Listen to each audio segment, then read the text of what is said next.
प्रियजनों, आइए आज हम सुनते हैं सफला एकादशी व्रत की कथा। धर्मराज युधिष्ठिर ने भगवान श्री कृष्ण से विनती की, हे भगवान विष्णु जी के साक्षात स्वरूप, पौष मास के कृष्ण पक्ष की एकादशी का क्या नाम है? उस दिन किस देवता की पूजा की जाती है तथा उसकी क्या विधि है? भगवान श्री कृष्ण ने कहा, हे धर्मराज, मैं तुम्हारे स्नेह के कारण तुम्हारे प्रश्नों का उत्तर देता हूँ। एकादशी व्रत से अधिक तो मैं अधिक से अधिक दक्षिणा देने वाले यज्ञ से भी प्रसन्न नहीं हूँ। अतः तुम इसे अत्यंत भक्ति और श्रद्धा से युक्त एकाग्र मन से सुनो। इस पौष कृष्णा एकादशी का नाम सफला है। इस एकादशी के देवता श्री नारायण हैं। अतः नारायण भगवान की पूजा करनी चाहिए। जिस प्रकार नागों में शेषनाग, पक्षियों में गरुड़ और सब ग्रहों में चंद्रमा, यज्ञों में अश्वमेघ, देवताओं में भगवान विष्णु श्रेष्ठ है, उसी प्रकार सब व्रतों में एकादशी व्रत श्रेष्ठ है। जो मनुष्य सदैव एकादशी का व्रत करते हैं वे मुझको परम प्रिय हैं। अब इस व्रत की विधि कहते हैं। मेरी पूजा के हेतु ऋतु के अनुकूल फल, फूल, नारियल, नींबू, अनार, सुपारी आदि मेरे अर्पण करें। धूप, दीप, नैवेद्य आदि से मेरी पूजा करें और रात्रि को जागरण करें। इस एकादशी के व्रत के समान यज्ञ, तीर्थ, दान, तप और कोई दूसरा व्रत नहीं है। 5000 वर्ष तप करने से जो फल मिलता है उससे भी अधिक फल सफला एकादशी का व्रत करने से मिलता है। अब तुम इस एकादशी की कथा ध्यानपूर्वक सुनो। चंपावती नगरी में महिष्मान नामक एक प्रतापी राजा राज करता था। उसके 4 पुत्र थे।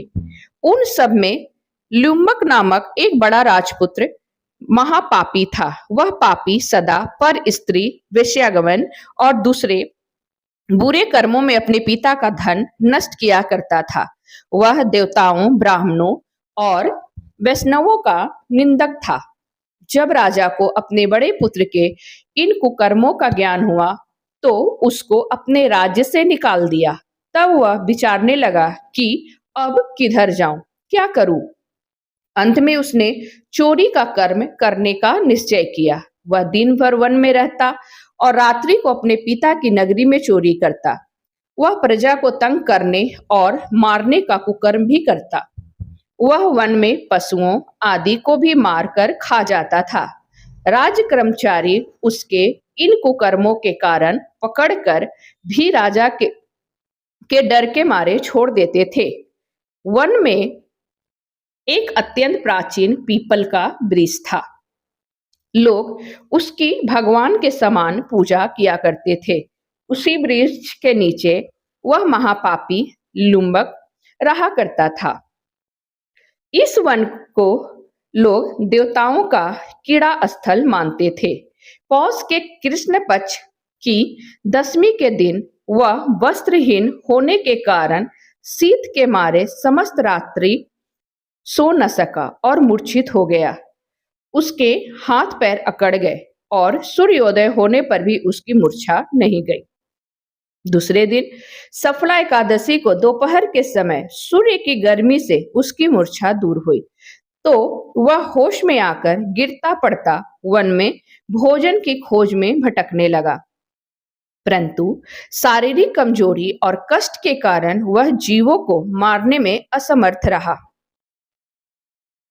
अंत में वह वृक्षों से गिरे हुए फलों को बीनकर पीपल के वृक्ष के नीचे आया। उस समय तक सूर्य भगवान अस्त हो गए थे। उसने फलों को पीपल के वृक्ष के नीचे लाकर रख दिया और रो रो कर कहने लगा, भगवान, यह सब फल फूल आपके ही अर्पण है, आप ही इनसे तृप्त होइए। उस रात्रि भी उसको दुख के मारे नींद नहीं आई और वह रो रो कर भगवान को याद करता रहा। इस प्रकार उससे अनजाने में ही सफला एकादशी का उपवास और रात्रि में ईश्वर भक्ति हो गई। इस उपवास तथा जागरण से भगवान अत्यंत प्रसन्न हुए और उसके सब पाप नष्ट हो गए।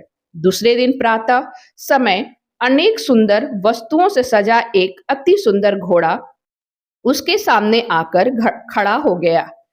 उसी समय आकाशवाणी हुई कि हे राजपुत्र, भगवान नारायण की कृपा से तेरे समस्त पाप नष्ट हो गए हैं। अब तू अपने पिता के पास जाकर राज प्राप्त कर। लुम्बक ने जब ऐसी आकाशवाणी सुनी तो वह अत्यंत प्रसन्न हुआ। हे भगवान, आपकी जय हो कहते हुए उसने घोड़े की पीठ पर रखा खाना खाया और वस्त्र एवं आभूषण पहन लिए। घोड़े पर चढ़कर वह अपने पिता के पास गया और संपूर्ण कथा कह सुनाई। कुछ समय बाद राजा महिष्मान ने लुम्बक को अपना राजभार सौंप दिया और स्वयं तपस्या करके वन में चला गया। अब लुम्बक शास्त्रानुसार राज करने लगा। उसकी स्त्री पुत्र आदि भी नारायण के परम भक्त बन गए। वृद्धावस्था आने पर वह अपने पुत्र को गद्दी देकर भगवान का भजन करने के लिए वन में चला गया और अंत में विष्णु लोक को प्राप्त हुआ।